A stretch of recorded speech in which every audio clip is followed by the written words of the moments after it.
Yo, tomorrow's fight, check it, man. Hey, shout out to the fighter's voice, the only voice that matters, and Richard Ortiz. That's my guy.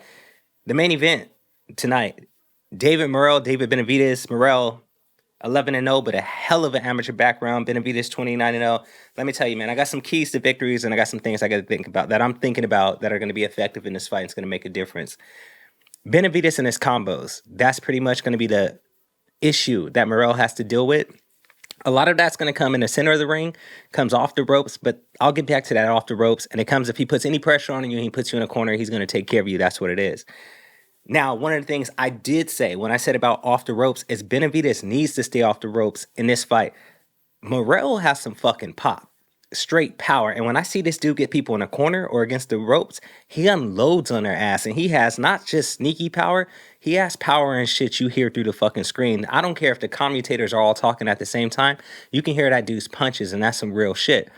Now, secondly, I just seen Benavidez in the ring with Andre Ward. They did the whole thing. Andre Ward, I don't know what the name of his show is right now off the top of my head and my tongue, but Andre Ward's a fucking legend. But when I seen them in the ring together, Andre Ward was putting a lot of emphasis on him really utilizing his jab because of how tall and long this dude is.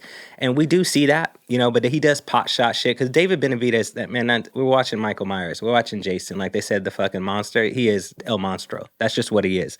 Now, one thing with Morrell has a crazy ass sneaky right hook that he throws, and he's a southpaw. It's different, but he's efficient with that shit. Sometimes it looks like a jab, sometimes it comes over the jab, but he nails people with that shit. His 1-2, that left straight, is powerful as hell. That is going to be a problem. One thing that I think what Morrell has a way lot better than David Benavidez is Morrell's feet is phenomenal.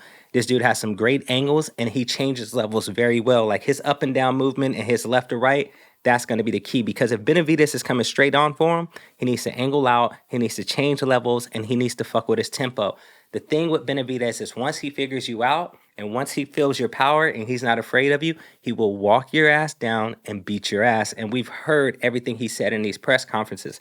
He's coming to break his fucking face. Well, one of them is, one of the Davids. I can't recall who said what. They both said a lot of shit. And I know that shit is going to spill over into the ring. Both of them have great corners. Both of them have great power.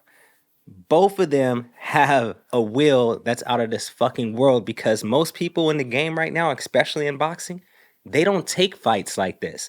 What we're getting right now is some shit that most people wouldn't do in towards the last later part of their career. These two guys are doing it right now.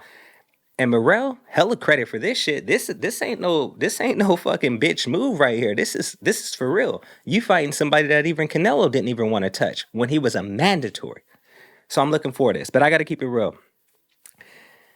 Fast start from Morrell is going to be the most efficient thing that he can do.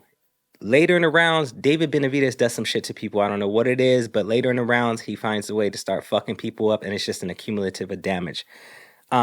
I would avoid exchanges for both of these guys. I think they both have enough power to put the other one on the fucking mat. I think they both have enough power to put the lights out. If I have to choose, I'm just going to go with David Benavidez because of the pro experience. Even though Morrell has a crazy amateur experience, I just think that the experience at the pro level with elite fighters, just the way David's been in there with Caleb Plant, the last guy he was in there, he was hurt, but he still put on a great show. He controlled the fight. Even with the problems with his hands and the cut over his eye, he controlled the fight. Morrell, smart as hell for bringing his competition in his last fight into camp because that fight, the dude was just like the dude that fought fucking Terrence Crawford, Madrimal, but he is a little bit more shiftier and he was a bigger in weight. Smart. This is a 50-50 fight. This fight is going to come down to who makes a mistake and who has will. As soon as someone's will get broken in this fight, it's fucking over. But if I'm choosing, I told you guys, I'm rocking with El Monstro, David Benavidez. But if it's close or if it's a draw, I guarantee you, it will go the other way the next time. That's just what I'm saying. I'm Shelly Hollis. This is the Black Corner.